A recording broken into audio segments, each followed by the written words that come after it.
Good morning, students. Today we are going to study about applications of equilibrium constant. Equilibrium constant, which is denoted by K, and we know that value of K is defined as the ratio of concentration of product to concentration of reactant. So from equilibrium constant value we can easily predict the extent of reaction, that whether reaction is just about to complete or reaction is just started. ठीक है, तो K की value से हम easily calculate कर सकते हैं. Like हमें पता है कि K ratio of concentration of product to reactant determine करता है. ठीक है, और किसी भी रिएक्शन में reactant is converted into product, तो न्यूमिनेटर में प्रोडक्ट है, डिनोमिनेटर में रिएक्टेंट की कंसंट्रेशन है. तो if the value of K is very large, K की वैल्यू जब लार्ज होगी, डैट मीन्स न्यूमिनेटर हमारा प्रोमिनेंट है, न्यूमिनेटर ज़्यादा लार्ज होगा और डिनोमिनेटर की वैल्यू कम होगी, that means concentration of product is more as comparison to concentration of reactant. So we can easily said that reaction goes in forward reaction. Product की concentration high तभी होगी when more and more reactant converted into product, and the less value of K represent that concentration of product is less as comparison to reactant. उस time पे reactant की concentration high है और reactant की high कब होगी, when product is started converted back into reactant.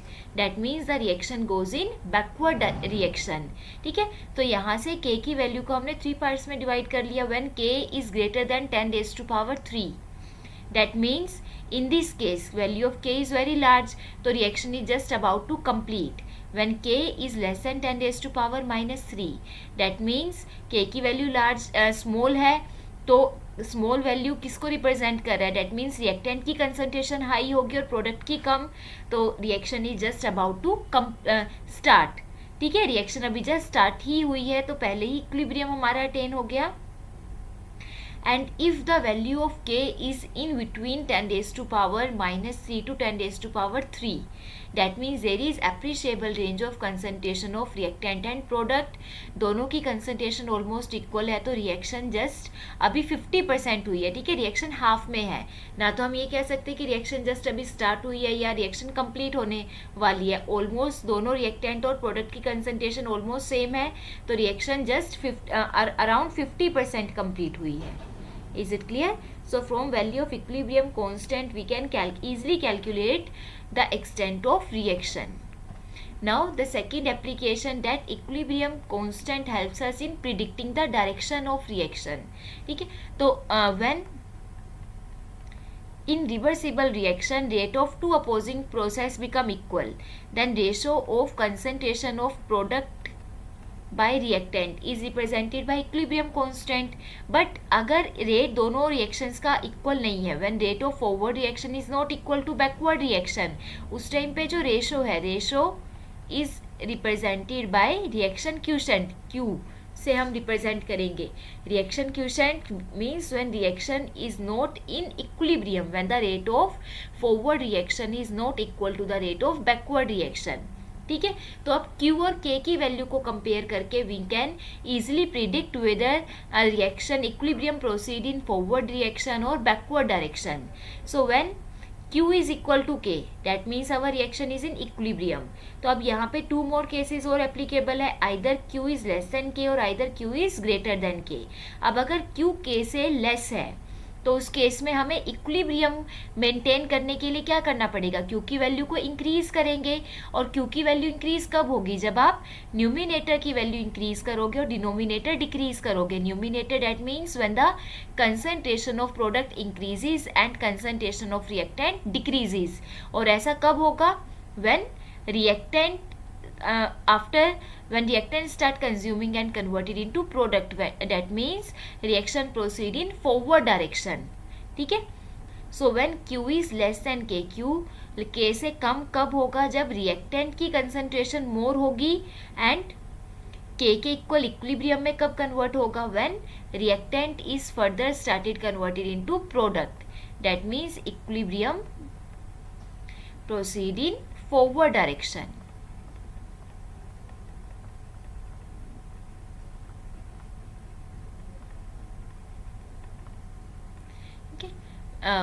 Q is equal to K, that means reaction is already in equilibrium.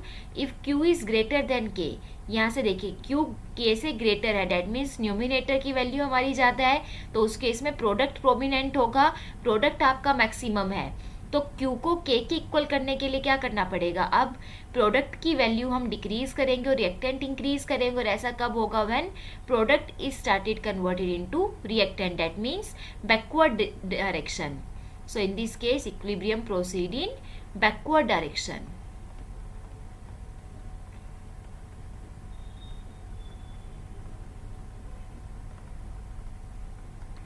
Is it clear? So from the value of Q we can easily calculate the direction of reaction. If reaction quotient is less than equilibrium constant, K से less है, that means equilibrium आपका forward direction में जाएगा. When Q is greater than K, then equilibrium shift in backward direction, because here concentration of product is more as comparison to reactant. And when both the values are equal, Q K के equal ही है, that means reaction already in equilibrium. Is it clear? Now the third main application, that how to calculate equilibrium constant and concentration of reactant and product during equilibrium.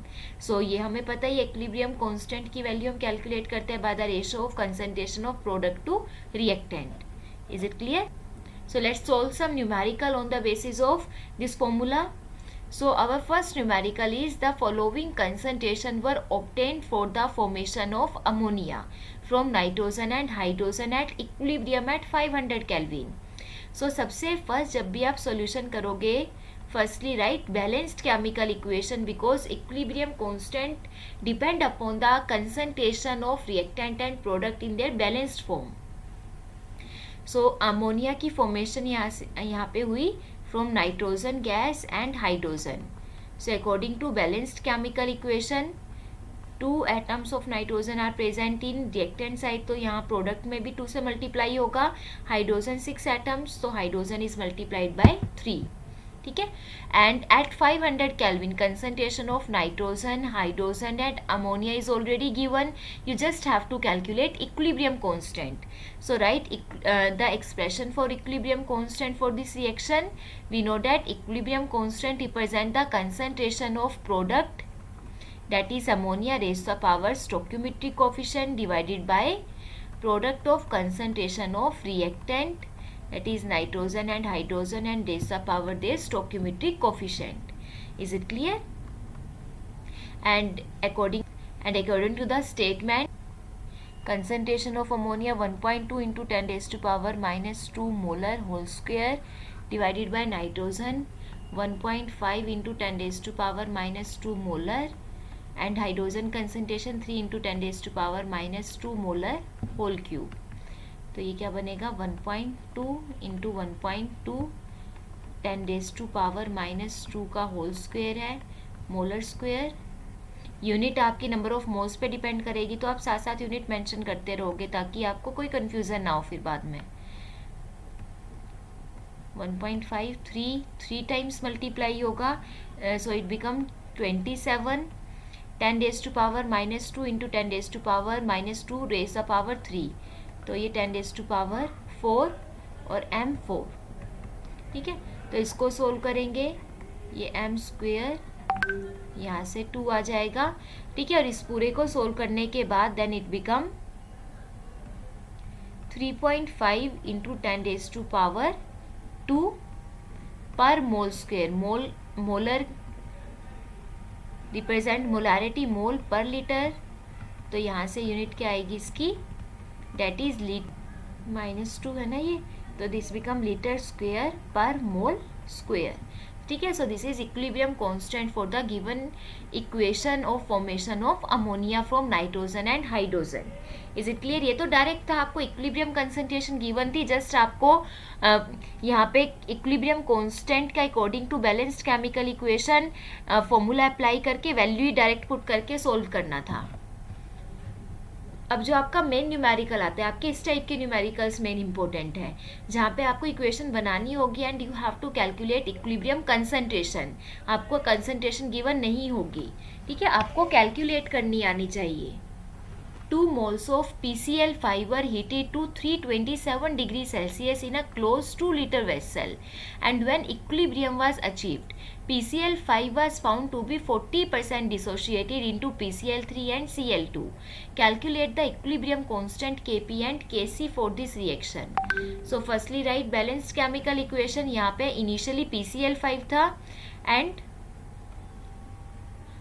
at temperature 327 degrees Celsius, PCl5 dissociated into PCl3 and Cl2. So this is our required equation. तो इसके according initial concentration क्या है आपकी, initial moles given है, initial moles PCl5 2 moles of PCl5, ठीक है, PCl5 के 2 moles है और इनिशियली हमारी अभी तक रिएक्शन स्टार्ट नहीं हुई है, तो प्रोडक्ट के नंबर ऑफ मोल्स आप हमेशा 0 लोगे. फाइनल इक्विलिब्रियम पे क्या होगा, अब यहाँ पे देखिए, now when equilibrium was achieve, जब इक्विलिब्रियम अचीव होगा the PCl5 was found to be 40% dissociated.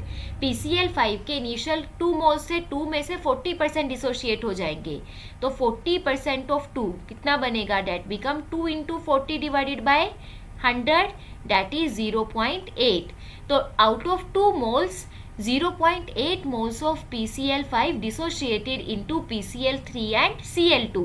2 में से 0.8 मोल तो डिसोशिएट हो गए, तो वो जो मोल्स हैं जो डिसोसिएशन में गए, they are converted into their respective product. तो आपका 0.8 मोल PCl3 के 0.8 मोल Cl2 के प्रोड्यूस्ड होंगे एट इक्विलिब्रियम, और PCl5 के 2 में से 0.8 मोल आपके डिसोसिएशन में गए, तो during equilibrium number of moles of PCl5 become 1.2. ठीक है, अब आपको Kp और Kc के लिए you have to calculate concentration. यहाँ पे आपके नंबर ऑफ मोल्स हैं, Kc हम क्या लिखेंगे, Kc is concentration of product that is Cl3 into Cl2 divided by molar concentration of PCl5. अब जो मोलर कंसंट्रेशन है, molar concentration represent number of moles divided by volume. तो 2 moles of PCl5 was heated in a close 2 litre vessel. Close 2 litre vessel है, तो जितना volume reactant का होगा उतना ही वॉल्यूम प्रोडक्ट का भी होगा, बिकॉज क्लोज वेसल में रिएक्शन अचीव्ड हुई. तो concentration of PCl3 become 0.2 divided by 2.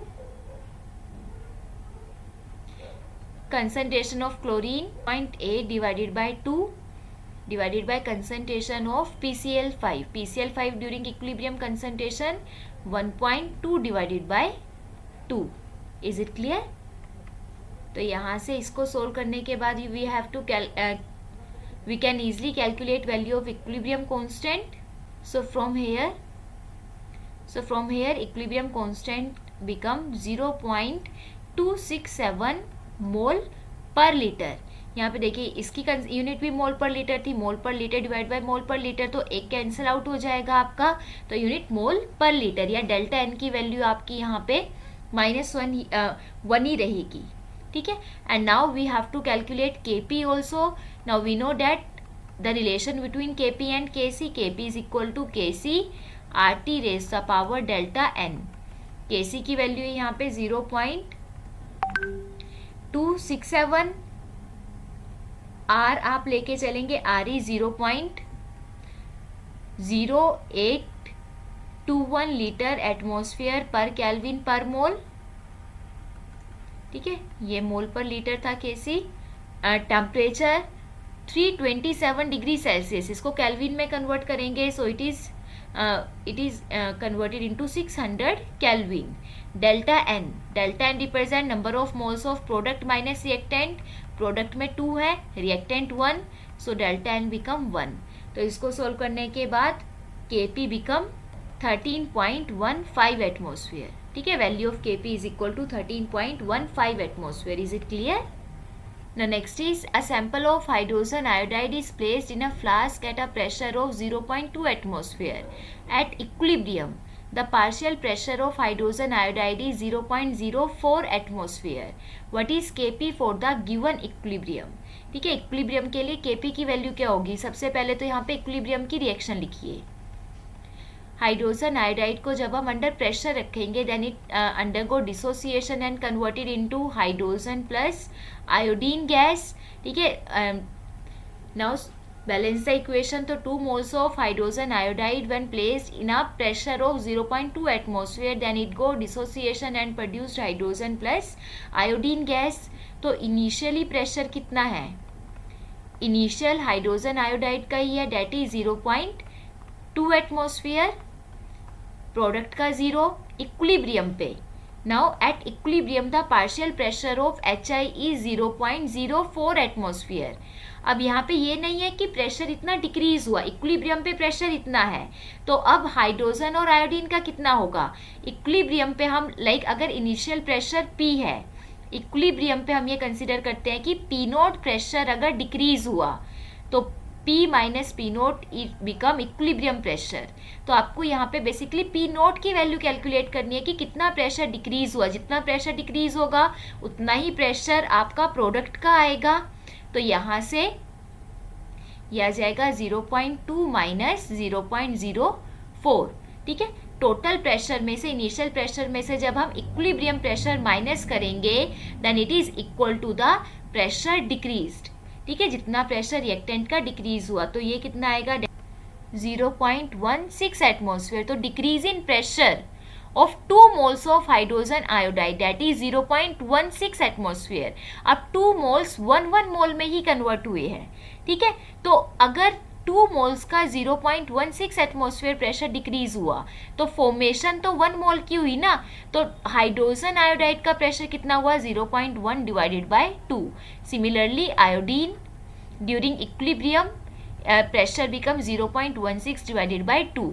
ठीक है, अगर इसका इनिशियल प्रेशर 2p था, 2p के कंपैरिजन में हाइड्रोजन और आयोडीन 1 मोल ही बने, तो 1 मोल के लिए pp प्रेशर ही रहेगा. तो ऐसे ही during equilibrium decrease in pressure of hydrogen iodide is 0.16.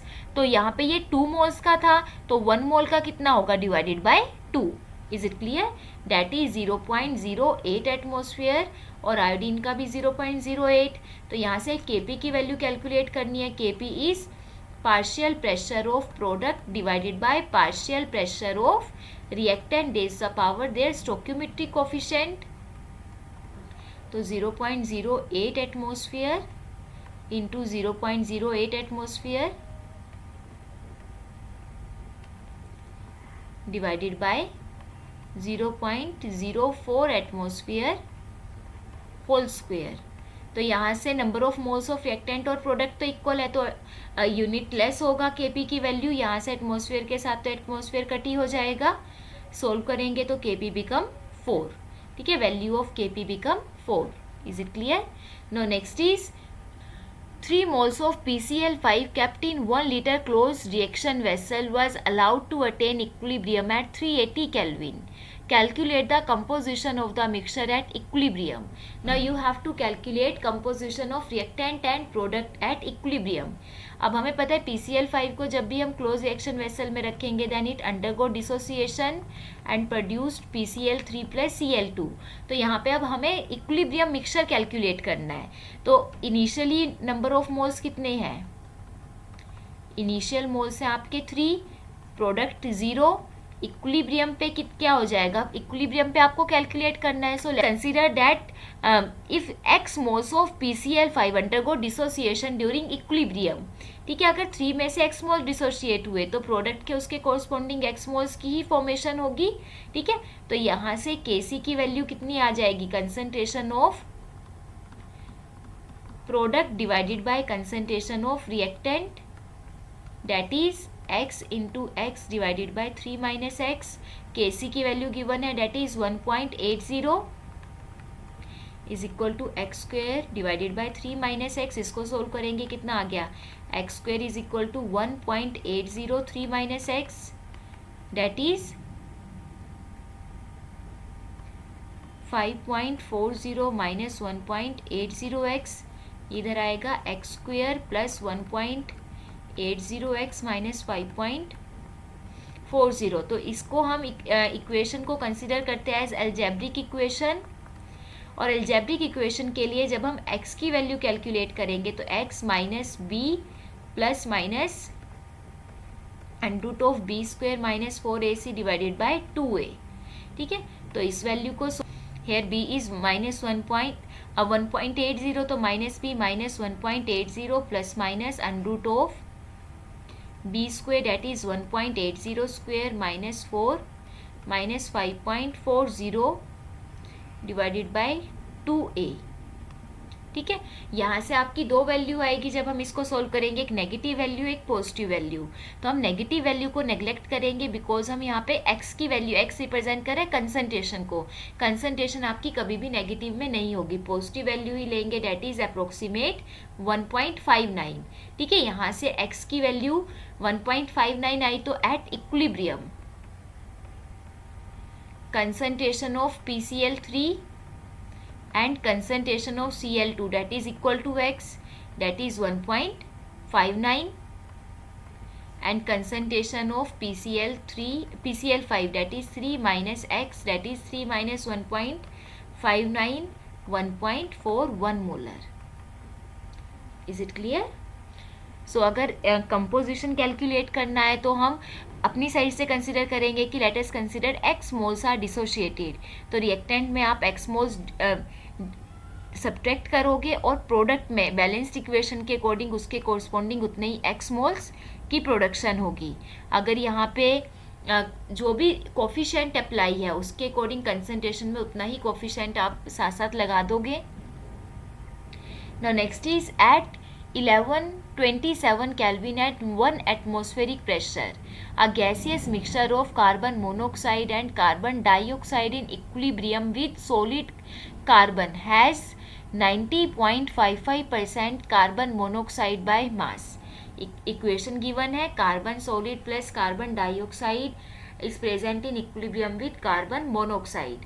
Now calculate Kc for the reaction. You have to calculate Kc for the reaction. ये न्यूमेरिकल आपका थोड़ा सा डिफरेंट है। यहाँ पे आपको देखो इक्विलिब्रियम मिक्सचर गिवन है, ठीक है, यहाँ पे गिवन है कि 1127 केल्विन और 1 एटमॉस्फेरिक प्रेशर पे जो कार्बन मोनोऑक्साइड और कार्बन डाइऑक्साइड है they are present in equilibrium with the solid carbon के साथ they are present in equilibrium and has 90.55% carbon monoxide by mass. Carbon monoxide का मास इतना है, ठीक है, डेट मीन्स अब जो गैसेस हैं, गैसेस तो आपकी कार्बन डाइऑक्साइड और कार्बन मोनोऑक्साइड ही हैं, तो अगर परसेंटेज बाय मास है ना, तो अगर टोटल इक्विलिब्रियम मास अगर आपका 100 ग्राम है, 100 ग्राम में इक्विलिब्रियम मिक्सचर है, total mass of CO and CO2, ठीक है, equilibrium gases mixture of carbon monoxide and carbon dioxide in equilibrium with the solid carbon, ठीक है, तो टोटल मास अगर इक्विलिब्रियम मिक्सचर में carbon monoxide and carbon dioxide that is 100 ग्राम, तो यहाँ से मास ऑफ कार्बन मोनोऑक्साइड कितना गिवन है, 100 में से 90.55 ग्राम कार्बन मोनोऑक्साइड है, तो कार्बन डाइऑक्साइड का मास कितना हुआ, 100 माइनस 90.55 दैट इज 9.45 ग्राम, ठीक है। अब यहाँ पे आपको देखो एटमॉस्फेरिक प्रेशर के अकॉर्डिंग गैस है, गैस के लिए हम Kp की वैल्यू कैलकुलेट करते हैं। यहाँ पे आपको वॉल्यूम भी गिवन नहीं है कि हम उसकी कंसंट्रेशन डायरेक्ट कैलकुलेट कर सके, तो यहाँ पे आप Kp कैलकुलेट करोगे। Kp किसको रिप्रेजेंट करेगा, Kp is partial pressure of product raise the power stoichiometric coefficient divided by partial pressure of reactant. Reactant में हम प्रेशर सिर्फ कार्बन डाइऑक्साइड का ही लेंगे, कार्बन आपका प्योर सॉलिड है और हमें पता है जो कंसंट्रेशन या प्रेशर है that is always taken as 1, ठीक है, उसकी वैल्यू हमेशा कांस्टेंट होगी और कांस्टेंट को हम 1 कंसीडर करके चलेंगे। प्रेशर सॉलिड की पार्टिकल्स का अपना खुद का कोई प्रेशर नहीं होगा, बिकॉज सॉलिड के पार्टिकल्स में इंटरमोलिकुलर बॉन्डिंग बहुत ज़्यादा स्ट्रॉन्ग होगी, तो पार्टिकल्स जो उनका प्रेशर है, प्रेशर इज ऑलमोस्ट नेग्लिजिबल, तो partial pressure of solid particle is almost negligible, तो उसको हम कंसिडर नहीं करेंगे। अब यहाँ पे आपके पास मास है, मास से प्रेशर कैलकुलेट करना है, तो यहाँ पे आपका अब जो स्टेट्स ऑफ मैटर में pressure, Dalton's law of partial pressure का फॉर्मूला अप्लाई होगा। According to Dalton's law of partial pressure, pressure of any particle is equal to its mole fraction into total pressure. तो partial pressure of carbon monoxide, mole fraction of carbon monoxide into total pressure, और mole fraction क्या होगा, number of moles divided by total moles. Total moles यहाँ पे carbon monoxide and carbon dioxide. Number of moles of carbon monoxide, carbon monoxide का मास है 90.55 divided by 28, carbon 14, carbon 12 plus oxygen 16। Number of moles of carbon dioxide, mass of carbon dioxide 9.45 into molecular mass divided by molecular mass 44। Total atmospheric pressure कितना है 1। ठीक है, तो इसको solve करने के बाद आपका partial pressure of carbon monoxide यहाँ से आ जाएगा 0.938 एटमॉस्फेयर एंड टोटल प्रेशर का similarly when we calculate partial pressure of carbon dioxide then it become 0.062 atmosphere. ठीक है, टोटल प्रेशर आपका 1 एटमॉस्फेयर है, तो partial pressure of carbon monoxide इतना है, तो carbon partial pressure of carbon dioxide कितना होगा 1 minus partial pressure of carbon monoxide. Is it clear? Partial pressure आ गया, बस वैल्यू यहाँ पे पुट करो। यहाँ से पुट करेंगे तो Kp की वैल्यू कितनी आ जाएगी, partial pressure of carbon monoxide का square divided by pressure of carbon dioxide, that is 14.19 atmosphere. And Kc we know, Kp is equal to Kc RT raise the power delta n। तो यहाँ से Kc कितना बना, Kp divided by R 0.0821। Temperature आपका given है 1127 kelvin. ठीक है, delta N की वैल्यू यहाँ पे 1 होगी। Number of moles of gaseous product 2 and reactant 1, तो 2 minus 1 1। So by solving this Kc become 0.153। Is it clear? यहाँ पे firstly we have to calculate partial pressure, then calculate the value of Kp in terms of pressure, and from Kp and Kc relation we can easily calculate Kc for the given reaction. Is it clear? I hope आपको numericals clear होंगे। Numericals की practice करना, जितना ज़्यादा numericals को practice करोगे उतना ही ज़्यादा आपको ये कंसेप्ट क्लियर होगा। Thank you and have a nice day.